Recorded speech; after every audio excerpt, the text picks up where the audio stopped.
Welcome back to Geeks, Geezers, and Googleization, where we're always seeking better ways to challenge the status quo and help create an extraordinary future. I'm Ira Wolfe. Today's episode is a special one. Instead of diving into a new conversation, we're going to step into a time machine. Over the past year, in addition to hosting over 100 Geeks, Geezers, and Googleization shows, I've had an opportunity to be a guest on dozens of other podcasts. Today, we'll revisit one of my favorite guest appearances. It's a chance to echo the insights and inspiration shared there, right here with Googleization Nation.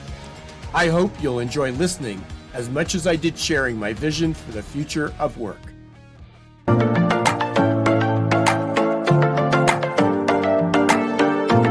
Welcome to the Change Book Podcast. My name is Rachel Best, and this is our co-host. I'm Nicole Harvick. And this is the Change Book series. It is the fastest growing self-empowerment book series on the planet. This spans over 30 countries, and we now bring them all together in a powerful podcast destined to change people from all corners of the globe. So go ahead and grab your pen and paper, because our guest today is going to share a lot of amazing tips and inspiration that you're definitely going to want to write down.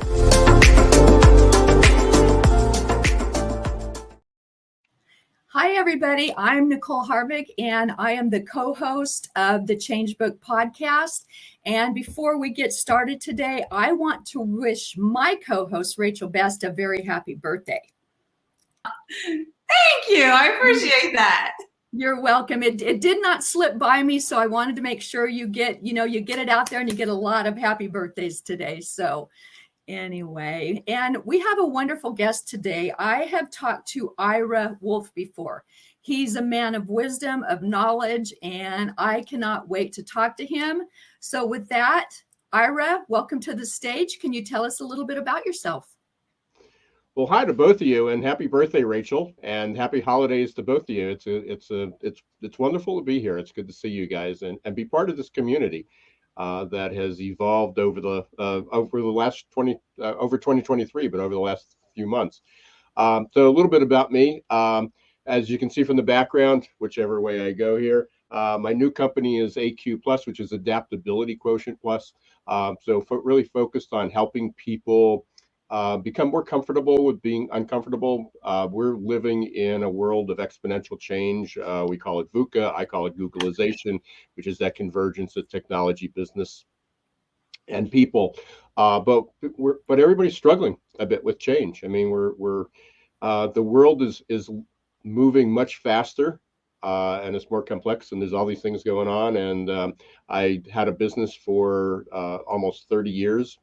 Sold it last year, still involved with it, but it was focused on pre-employment and leadership testing. But I sold that to be able to kind of devote my next chapter, which is what Change Book is about, is how does everybody create a new chapter, to focus on adaptability and helping people, change. And we're all in the business of helping people shift their behaviors, but it's all about mindset. Well, Rachel, that's right up your alley, mindset. So Ira, can you tell us a little bit about how a person would shift their mindset? Oh, yeah. We've got about 6 hours to be able to do that, right? Yeah, I know it's not done with the snap of a finger. I know. Yeah. So I also have a podcast, Geeks, Geezers, and Googleization. And just last week we had, and I encourage people to go listen to that, but just last week we had John Gomes was on. He's a neuroscientist, brilliant guy. Love talking to him. The podcast just came out and it's live streamed. But that's his focus. I mean, and he's a neuroscientist, and he's spent almost 30 to 40 years studying, this. And he came up, he helped me, and we're all still learning about this because this is all new, especially thanks to neuroscience. And I'm not going to go deep into the weeds with that. But his explanation of and description of mindset was, it's how we make sense of the world. And that could be good or bad. We can make mindsets, it in turn creates our behavior because we'll respond to our mindset. but we often looked at mindset as like it's the lens we see the world. But it's beyond that, because it's really how we make sense of it. So give you an example. I talk a lot about fixed and growth mindset.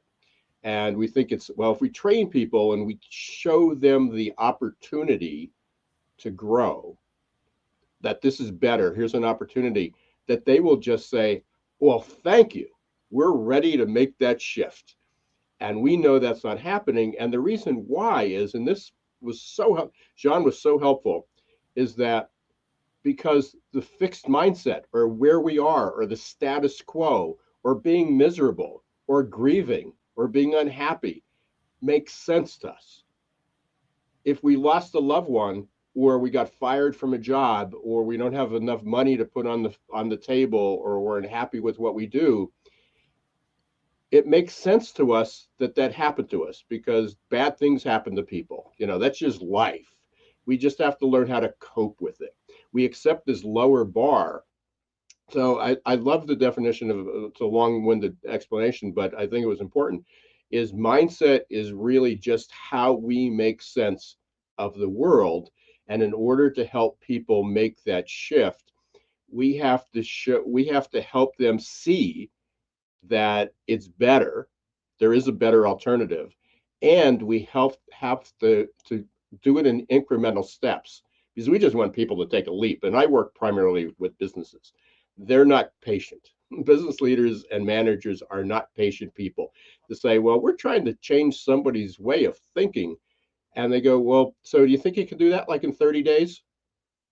You think you can do that over the weekend? Or if we hire you for 3 coaching sessions, is that enough?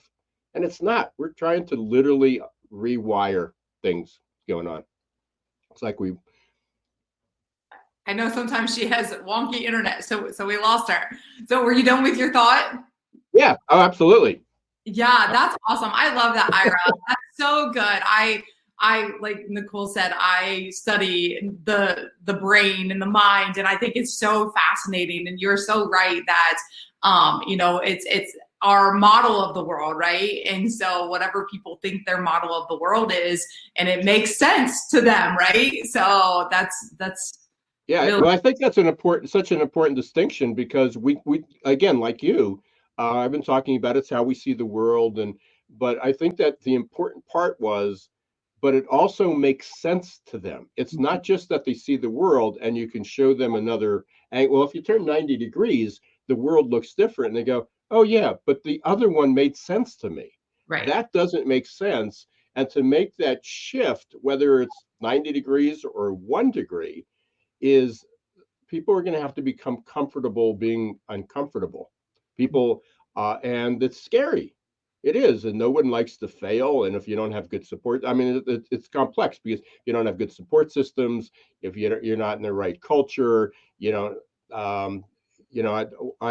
I got in when I got into this business. I was introduced to a model, and while I don't use the assessment anymore, the model was phenomenal. It really taught me how to look at life differently. It's called the quality of motivation, and we develop these behaviors, and some behaviors are productive and some behaviors are non-productive.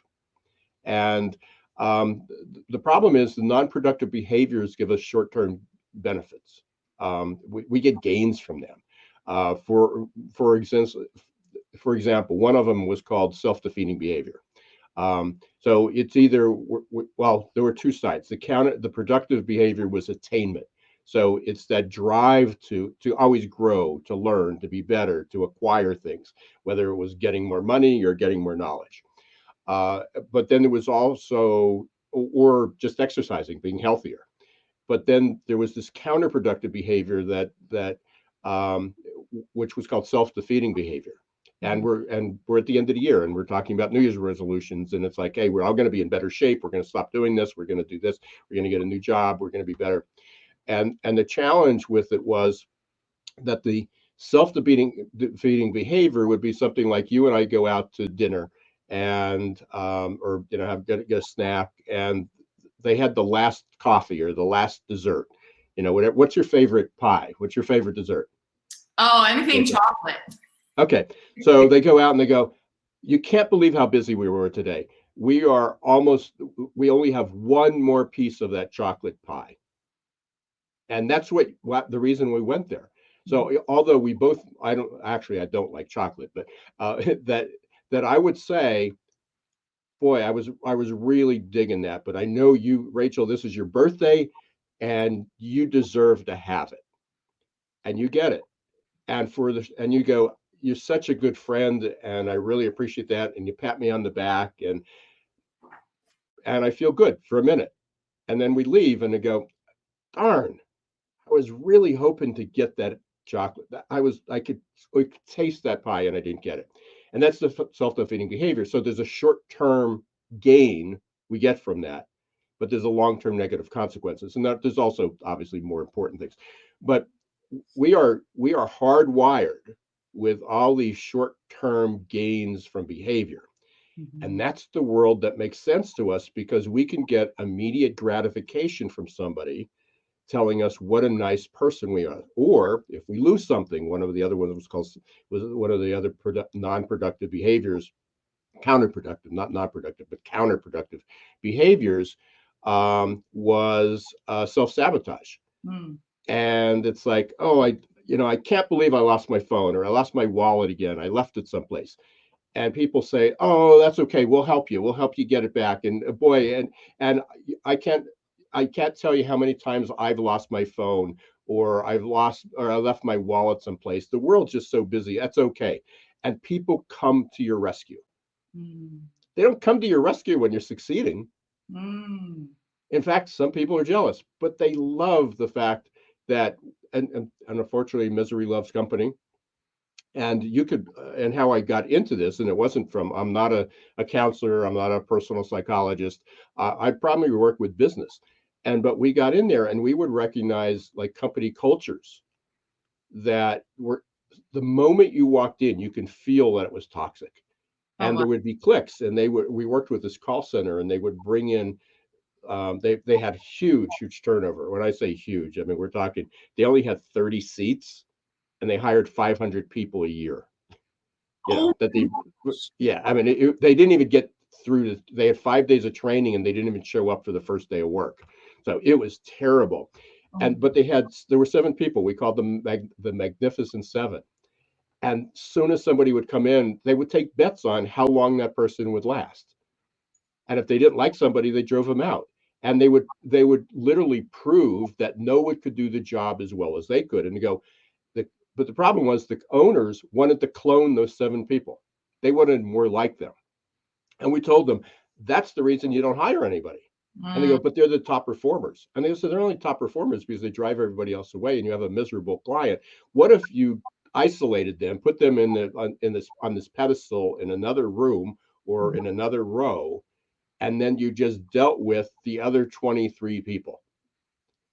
Within like 1 year, they cut their turnover down. They still hired a lot, but they hired 193 people instead of 497. And could you imagine? So they didn't have to bring on 300 more people. They actually could spend time after they onboarded somebody and they trained them to work with those people. And so they started with keeping people rather than 5 days, 30 days, than 60 days and 90 days. It wasn't a career. But again, people, mindset's tough, but our mindset, what makes sense to us is it makes sense. And if that's the only world that people knew, that's difficult.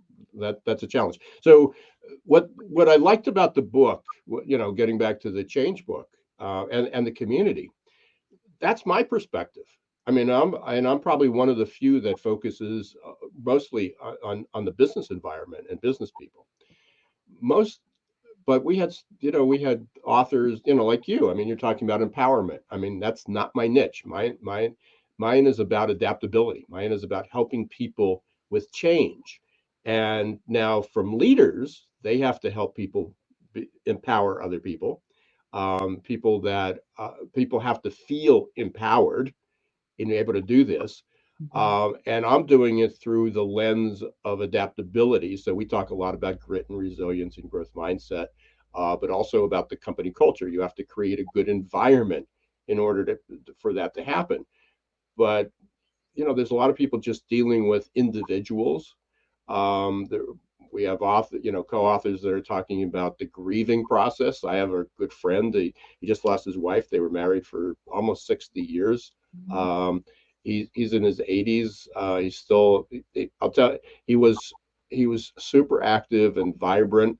But the last couple of years, because he was the caregiver, took a lot out of him. And it's a year later, and he is still in mourning. He's deeply grieving. And that's you hear so often that one spouse dies, the other one goes, and I'm worried about him. But that's not my. I mean, I want to help him as a friend.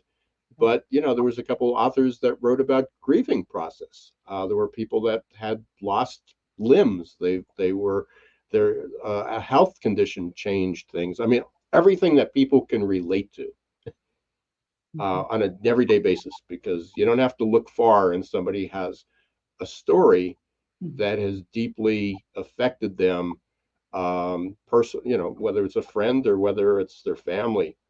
So that's what the Change book, that's what it was about, and it's complex because we've got so many things going on around us, and in the past it was just about coping skills. It was just about helping people put one foot in front of the other and get through the day, and that's not living.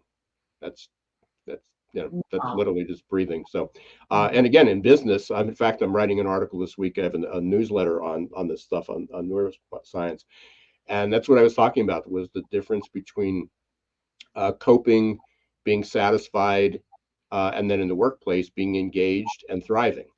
So if you look at those four, I grew up, I'm an older baby boomer, and we grew up in an age when coping skills were good enough. That's what people patted us on the back. And then somewhere in the 80s and 90s, it became, it was about employee satisfaction or just life satisfaction. And that was good enough. And I go, you're the lucky ones. You don't understand how bad my situation is, but I'm coping. I'm good. And then it became in the last 10 years about engagement. How do you feel connected? How do you have that synchrony? How do you feel part of a community?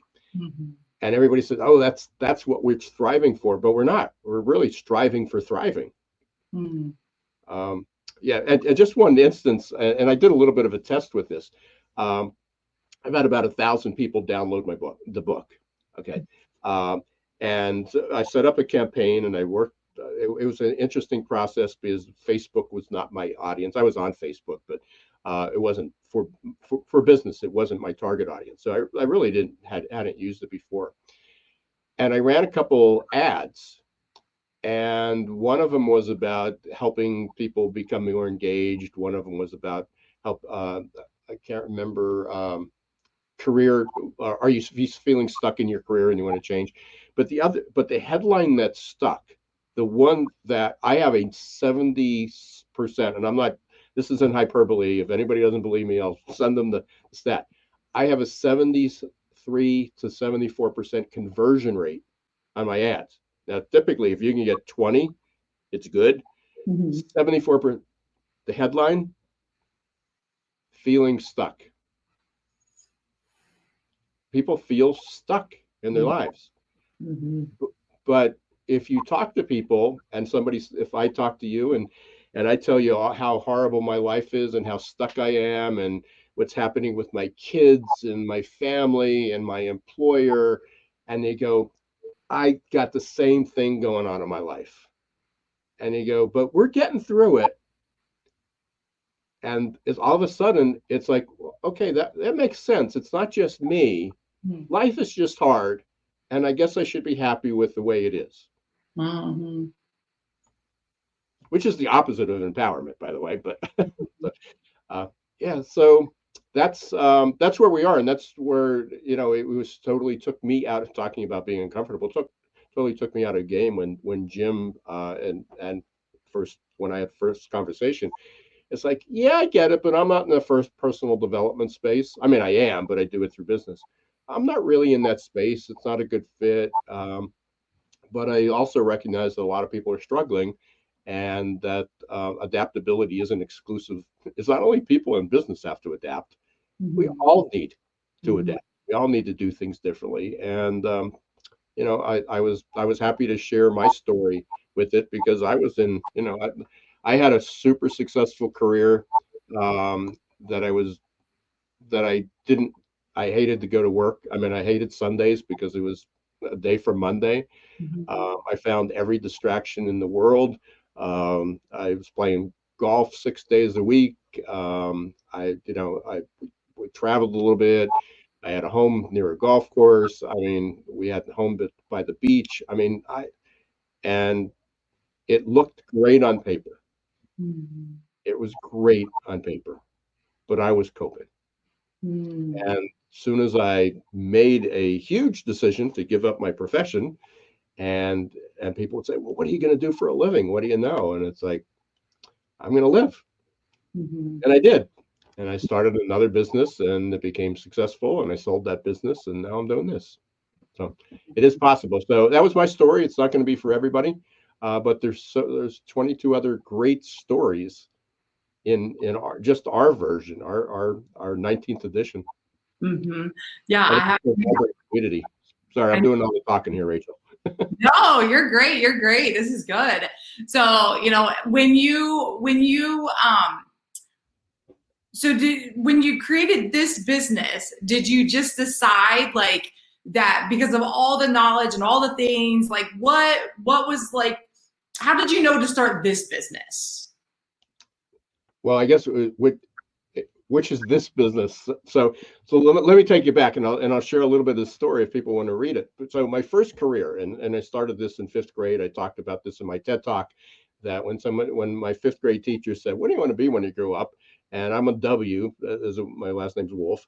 I think I was third from the last. I think one of my best friends was Bob York, and he was there, and then we had a Bobby Zimmerman.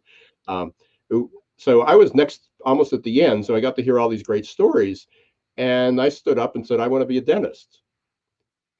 I didn't have any dentists in my family. I don't know why I said that. I guess it was influenced from my parents. It's like, well, that would be, you can be a doctor, attorney, or a dentist, a dentist. Um, and I continued that. It's like anytime anyone asked me, and I went through that, and I graduated, I got to a good college, got to dental school, and it was like when I got there, it was like climbing the peak, and then you realize it's like, okay, next year will be better. Like, okay, now I'm through school. It's the first year of practice. Now it'll be better. Um, but I left. So I did that for 15 years, and I did it well. It was a huge growing practice.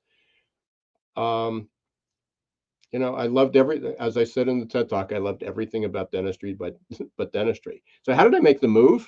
What did It was out of frustration, and my daughter graduated college, and my son was out of school, and it was like, I'm just going to do it. I mean, I was in my early 40s when I left, and it was like I even fired my accountant, because my accountant said, you'll never have a job as easy as this and make as much money.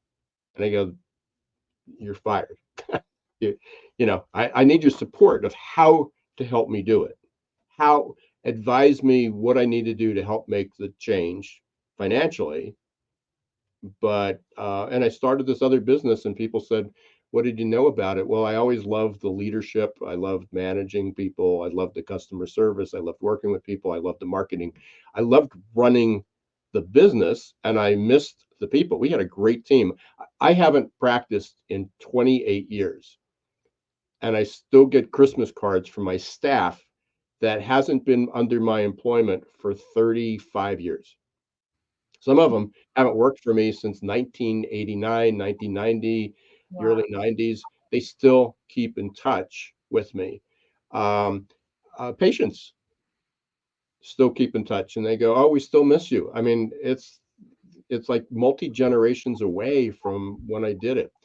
Mhm. So I love doing, being with the people, helping them overcome their fears. Just didn't enjoy what I had to do in the end. Right. So I left. And similarly with the current business, how I got to this was through the way we were helping people, but my fascination's always been about the future. Mhm. My office was computerized in 1987. So, and I'm not, I mean, I love, it's not that I love tech. I just love progressing. I like improving. And Mhm. if technology can help me improve and be better, be more efficient, be more productive, um, I did it. But you have to enjoy, you have to love what you did. And I found the part that I loved doing was, really focusing on helping people understanding what the future was going to be like and helping them make that transition. And just as we started a couple minutes ago, and I know we're going to run out of time here, when John Gomes said last week that mindset is about how people make sense of the world, not just the lens that they see the world through. Even doing this full time, it clicked with me. Mhm. And I've been really focused on the future of work for 20 years. So, but it was, I didn't have the tools. And then a few years ago, it was adaptability to this AQ, the adaptability quotient. And so it gave me a model and a framework and tools and really says, no, it's not just grit. No, it's being just more resilient. Getting back up when you get knocked down isn't the holy grail.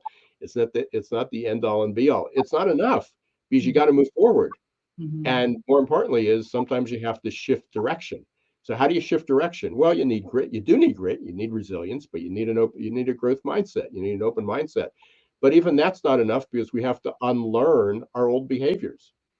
We have to learn new behaviors, but then we have to break those darn habits and those behaviors that worked in the past, but they don't work in the future. And all that's it's not it's easy because there is a roadmap, but people have to want to do it. And as leaders and managers and coaches and consultants, we need to become better at understanding how to help people take those micro steps and become feel more empowered and more confident and have the courage to be able to do it. And we have to have, get people to feel that I'll give it a shot.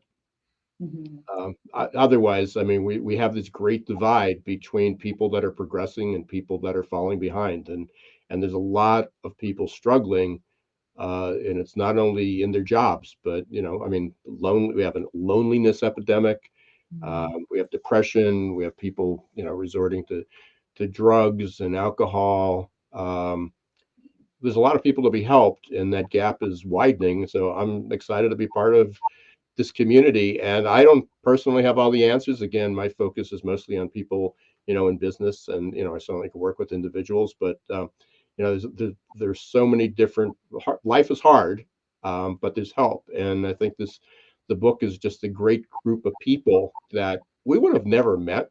I mean, Mhm. maybe you and I, because we're in similar, talking about things, but there's a number of the co-authors that there's no way our paths would have actually ever crossed Mhm. Yeah. other other than just by dumb luck. And here we are in this community all focused on the same thing, helping people not just cope but thrive. Yeah. Yeah. You said so many good things. And something I've learned too with people is that um they have to want it also. And so we can show them the tools, but and show them the direction, but they have to want it also. And so, that's one thing that I wanted to touch on that you had said earlier. And you're so right. Like there's so many great people in the Change Book series that I've just gotten an opportunity to connect with and learn from. And we are all very similar. Like we're all in different things, but we're all wanting to make change. And, when we can all just come together and be that positive change and share, like, I like how the book is set up of how it is, where were we? What did we go through, where we're at now, and then what's next. And so for you, like being part of the Change series, like what is next for you, like going into closing out 2023, going into 2024, what's next, and what's your hope with the Change Book community in the series? Yeah, that's a great question. And one is I'm still getting my, my learning to meet, not learning to meet, but meeting all the people, understanding where everybody is. It's a great resource for people. I've been sharing it. So, when I share the book, when I have 1,000 people download the book, they're not just reading my story. And I don't even know if they read my story. When I put it out there, it's like, here's 22 life inspiring stories. So it may resonate with you that people loved your story, or we've had, as I said, we had at least 2 different authors, maybe 3, that talked about grieving. Fortunately, I'm not. Although my mother passed away in April, but she was almost 100 and she had a great life, and she's just a few months short of that. So yeah, sure, there was a loss, but not to this extent that other people felt that. Could have been a child, could have been a spouse, could have been a young parent, not a 99, almost 100-year-old. So there's a lot of things. There's just good opportunities for everybody else. What am I hoping for? It's tough. There's a couple billion people on the planet that are struggling, that are coping. It's unrealistic to think that we even if they all wanted it, that we could change it. But it's reaching out to the people. In 2024, every year is going to be more crazy. Next year, if you're living in the U.S., not only do we have the economy to deal with, not only do we have all the geopolitical conflicts to deal with, what's going on in Gaza and Ukraine, all the news, with jobs, with our work, with our family life, with our kids, with everything, but we got a political, we got our presidential race, which has just become not something you look forward to. It's become divisive and confrontational and nasty, and that definitely impacts the mood of people. So we'll have a lot of work to do. So I'm just looking at, as I said, I like that we do our podcast every week, and I do a lot of writing and work with a lot of people, and just trying to constantly find better ways to help people thrive. And it's going to take a village more. It's going to take more than a village, a large city of people to help. Whole country, right? Yeah. And obviously there's a lack of leadership in many regards, and that's not a political statement, but just people need to change, and the way we used to do it in the past isn't going to be the way we can do it in the future. And so hopefully I can be a part of that and give some guidance, and appreciate what you and Nicole do, and the whole community, and Jim have really brought together a widely diverse group of people, in all different walks of life, with all different experiences, and somewhere in there is anybody's going to be able to connect with at least one of the many, many different people. Mm-hmm. Yeah, you're so right. There's such a diverse amount of people from all over the world, 30 countries, I believe. And so I love the diversity of just learning people from all different walks of life, like experiences, and just everything that people bring everybody brings something to the table, and we're all, the one thing that brings us together, unity, is we all want change, and we've all been in change, and we're all very aligned when it comes to, we want better for other people, for the world. And so I think that, with everything that you just said about, all the things that are going on around us, when there's some of us that can come together, because we see that there's a need in the world. And so, and like how we used to do things, that doesn't work anymore. And so we have to shift, and we have to change and evolve into, okay, well, that doesn't work anymore. So what does work? And, when you talk about the neurology science, and all about the mind and the brain, like it's, if only, that's my passion, is if only people knew how powerful their mind was, and or it is, how powerful their mind is, and that they can have, if they want it, that they can do it. And so it requires them to put work in, but it can be done. And that's my passion, is just sharing with people, awakening people to the awareness that that you aren't just, oh, this is just the way I am, this is just the way I've been. No, you can change that if you choose and if you want to. And there's tools that you can do to change that. And so I love that you talk about, all the things that you talked about today. It was just fantastic. And I'm so grateful that we got the opportunity. I'm sorry we lost Nicole. She never. Yeah, I'm sorry too. I know she's always she's an important part of this conversation. So we'll have to do it again. Yeah. I think one time you got with her, now this time you got with me. Now maybe the third time's the charm, right? That's right. Yeah, hopefully I don't drop off the third time, right? Right. Well, Ira, thank you so much for taking the time to connect with us today. Do you have any last closing words that you would like to share? Well, I close every one of my podcasts with don't let the shift hit your plans. We're in a constant world of change. Next year, I hope things go back to normal. We talk about living in the never normal, and so we have to learn how to thrive in that, and not just cope. And the good news, just as you said, I mean, our mindsets are a powerful thing.